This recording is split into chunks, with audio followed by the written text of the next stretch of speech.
Lately I've seen a lot of videos of people's encounters with the police. It's amazing how many people have been conned into obeying unlawful commands, and this emphasises the importance of knowing your rights. I wanted to understand the laws around the so-called directions from the Chief Health Officer, so I downloaded a copy of the legislation and I started studying it. What I found surprised me, and I'm going to share it with you now. Now, I'm not a lawyer, nor do I play one on TV. This is not legal advice. In fact, don't believe anything I say or anything you read on the internet. Go and research it for yourself. And in particular, before you take any action, seek legal advice. So the state of emergency powers are defined in Victoria's Public Health and Wellbeing Act 2008. You can find Victorian laws at legislation.vic.gov.au. I'll put a link in the description. Now, in summary, a state of emergency is declared by the Minister.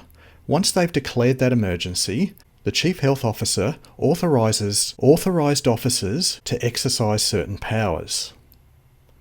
Those authorised officers can exercise those powers, and finally, if an authorised officer gives a lawful direction to a person under the above conditions and they fail to comply, then they're guilty of an offence with a penalty which is up to just under $20,000.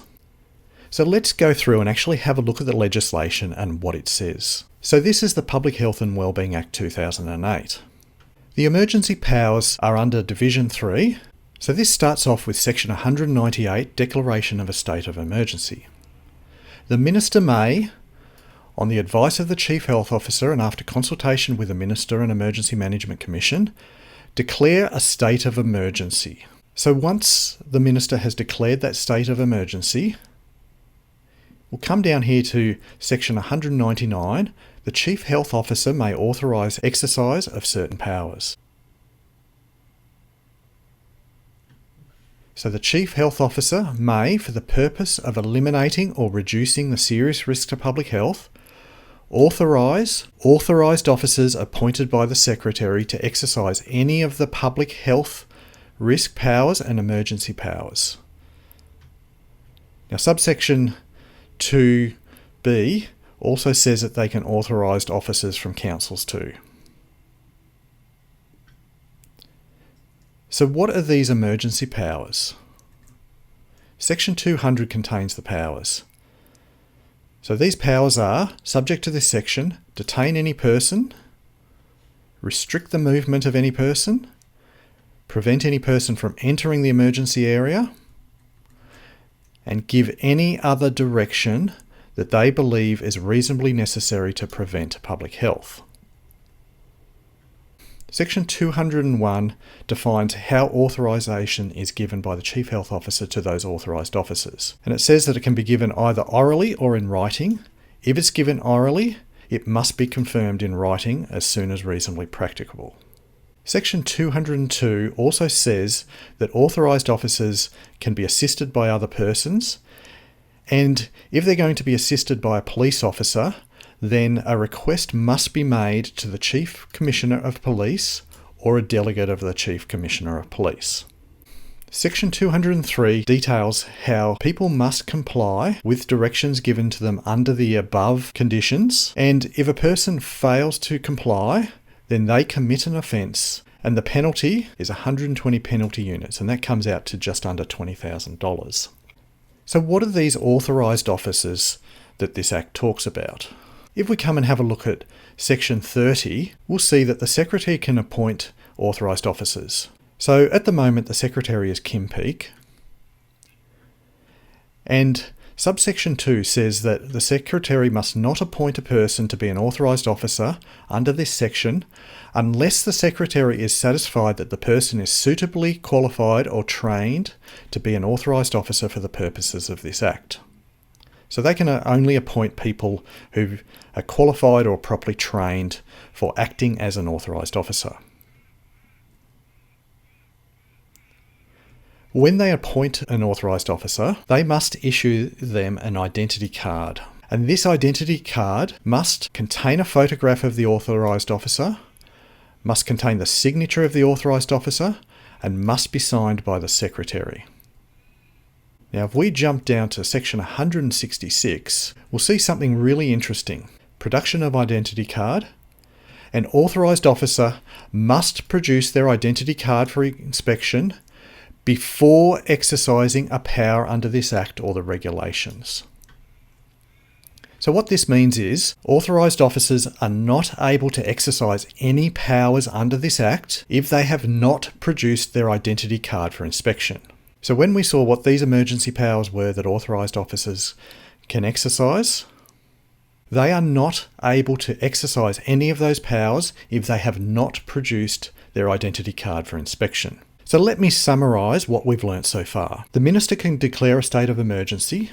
Once that state of emergency has been declared, the Chief Health Officer can authorise authorised officers to exercise certain powers. Those authorised officers can exercise those powers, but only after they produce their identity card, which has been issued by the Secretary and contains their photograph, their signature and the Secretary's signature. If all those conditions are met and they give a direction to a person and that person either refuses or fails to comply with those directions, then and only then is that person guilty of an offence and can be fined up to just under $20,000. Now finally, I just want to look at one other really interesting thing that I found here in this Act. Section 184, Offence to impersonate an authorised officer. A person who is not an authorised officer must not in any way hold himself or herself out to be an authorised officer. So in other words, if somebody claims that they're an authorised officer and attempts to exercise any powers under this Act, then they have committed an offence. And you'll note here that that offence comes with a penalty of 60 penalty units, which is just under $10,000. So the way I read this is that if a police officer claims that they are authorised under this Act to exercise the powers, but they're not an authorised officer, then it is quite likely that they are committing an offence under section 184 by holding themselves out to be an authorised officer. And in particular, this wording in any way implies to me that simply claiming to be authorised under section 199 or 200 is holding themselves out to be an authorised officer. Now, I'm not a lawyer. I don't know whether this has ever been taken to court, but that's how I read this. So finally, I just want to talk about interactions with the police. I strongly recommend that you're always respectful when you're interacting with police officers. They're quite used to arresting people and dealing with people who are argumentative. So if you get highly argumentative, you're not respectful to them, they're probably not going to listen to anything you'll say. You're not going to be able to reason with them. You're not going to be in a position to explain what this Act actually says. I've decided that this is not a hill that I want to die on. In other words, I'm not going to take this right through to the point where I get arrested and hauled off to jail. If it gets down to it, and I'm not able to reason with a police officer, and they are coming to the point where they're going to arrest me, then I will tell them that I'm acting under duress, but I will comply with their unlawful directions to avoid arrest. Anything that happens after that can be taken to court, but I am not going to die on this hill.